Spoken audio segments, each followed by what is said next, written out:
This was the lease agreement, which was authorized by the Sangguniang Panlungsod last week between the City of Bacolod and the Forza Corporation. They're going to lease 10 hectares, no? 10 hectares sa Filisa, which will be utilized for the waste-to-energy projects ng syudad. Now, let's make it clear. No mention of technology. This will definitely be. This will no mention of technology nga gamiton for the said project. Okay. I-aprobahan pa na iya sang DOE. Number 2, ang inyong lease agreement is only para sa duta. Okay. Sa sanitary landfill. Then number 3, this will go through the process sang Department of Energy. So we're only talking about lease sang property niya sang syudad. How much ang cost niya? Annually I think 1 million. 1 million annually.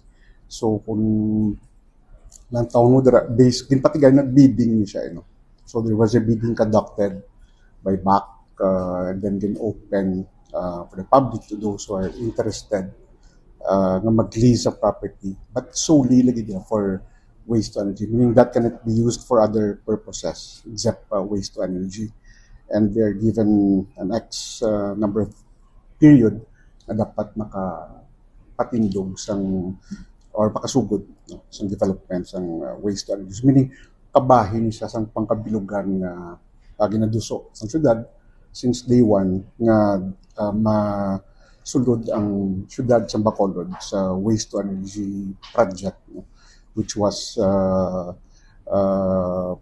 prioritized by the Department of Energy. With no expense, Mayor, city. With no expense. Wala. Meaning the city will not be spending anything the moment nga maaprubahan na sang Department of Energy ang tanatanan. Ilang ka years ganyan? Ang lease is 25 years. Okay. So after 25 years, Subject naman na siya for negotiation, and then may period nga increase man ang rental. So i-take note lang nga ang part sang property nga ginapanagihan sa syudad na devoted man siya for waste diversion ng mga projects ang syudad sa sanitary landfill. Number 1, in terms of the somewhat scarcity of the energy requirement of the country, dako gini siya ng butang.